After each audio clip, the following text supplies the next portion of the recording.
Goeiemiddag op hierdie maandag 30 Maart, die 29ste dag van Lydenstyd. Hier is ook dag 1 van ons gebedsskool hierdie week. Ons noem dit 'n skool want ons is almal aanhoudend besig nog steeds om ons verhouding met God te groei. En niemand het eintlik gearriveer nie. So ons sien so uit om hierdie week sommer saam nog dieper te groei.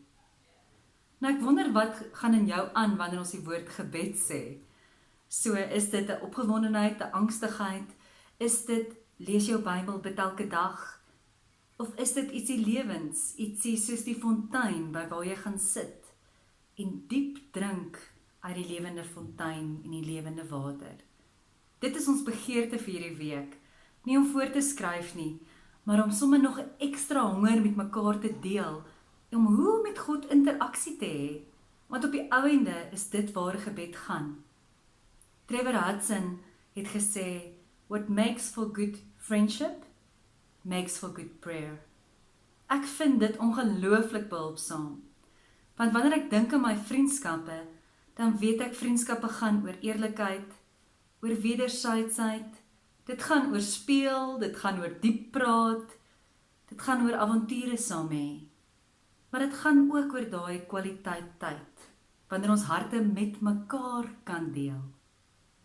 Dit help my om te dink dat God ook my vriend wil wees en my wil ken, en dat ek ook God as vriend, as God wil ken, en dieper leer ken. So wat kan jy hierdie week verwag? Ons gaan 6 van die dae ons Lydenstyds gebedsmateriaal gebruik, en net bietjie dieper delf, meer sê oor waarom ons die gebedsmateriaal skryf, soos wat ons dit skryf. Nou die eerste ding wat ons graag wil noem, is ons gebedsmateriaal se titel hierdie jaar is Maak Plek. Nou julle vind my vandag op 'n spesiale plekkie, hier is my gebedsplek, my gebedshoekie.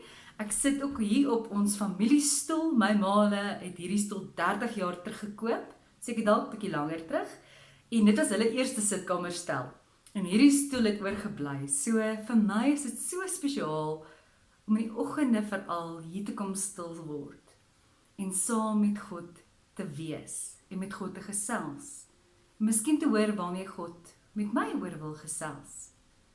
Ek wonder wat se plekjie is in jou lewe 'n gebedsplek, 'n spesiale plek van ontmoeting. Want die ding is, ons kan sê soos Brother Lawrence, dat ons heeldag bid, en dit is werklik so, dat ons lewe ook 'n aksiegebed kan word.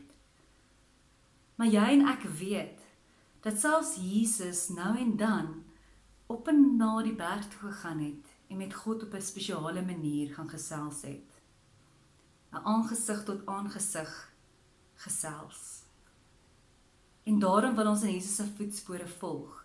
So wanneer ons gesels oor hierdie gebed hierdie week, is dit waar ons praat. Daardie spesiale eenkant gaan gebed. Die eerste gebed waaroor ons vandag wil praat, so julle sal sien op Maandag, is daar 'n spesiale tyd vir refleksie. Nou, refleksie oor die erediens.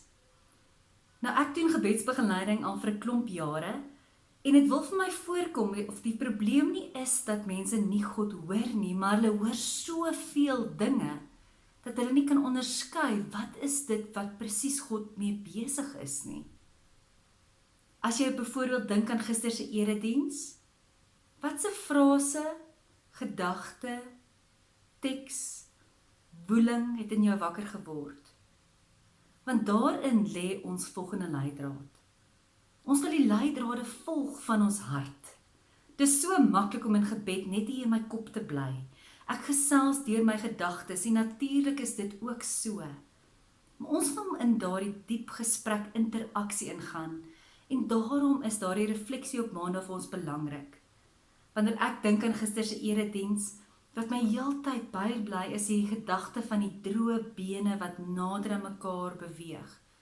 Dit woel al heel gister met my, en ek wonder wat dit is wat God met my daardeur wil deel. En Maandag, spesifiek in die gebedstyd, gaan dit vir ons oor om daar terug te dink.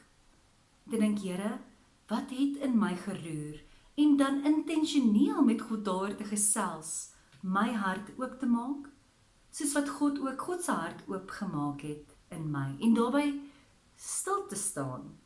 Want dit is die ding, wanneer ek te vinnig weer aanbeweeg, en nog 'n videoetjie kyk, of nog 'n boodskap ervaar, dan partykeer gaan daardie paar saadjies wat die Heilige Gees in my plant, bietjie verlore, want hulle kry nie water nie. So wanneer jy kyk na die lydenstyd materiaal, wat in ons hierdie boekie bekendstel, op 'n maandag sal jy sien, ons vra dat jy weer die teks lees. Nie omdat jy nie al die teks gehoor het nie, maar juis omdat ons glo dat daar altyd nog is. God wil vir ons so graag van God self wys. Wil jy nie vandag saam nadink oor gister se boodskap? Miskien dink, wat is die saadjie wat God binne in my geplant het? Wat is dit wat God vir my wil sê? En miskien met God daar teruggesels. Ons sien uit om môre weer met julle te gesels. Kom ek sluit vir ons af met gebed. Here, ons is so dankbaar dat U die God is wat wil naby wees. Dat U die God is wat gesels. Die God wat ook my 'n vriend wil noem. Here, help my en help my broers en susters in die gemeente om te reageer op hierdie vriendskapsuitnodiging, Here. Help ons om selfs te groei in gebed, Here, en met ons eerlikheid saam met U en met ons intimiteit saam met U. Ek bid vir elke gemeentelid, vir hulle verhouding met U. Dankie dat U soveel openbaar en dat vir U so lekker is om tyd met ons te spandeer. Ons is lief vir U. Amen. Indien jy graag wil, voel vry as jy graag dalk jou gebedsspasie wil afneem en sommer vir ons wil WhatsApp. Dit sal sommer pret wees. Tot môre.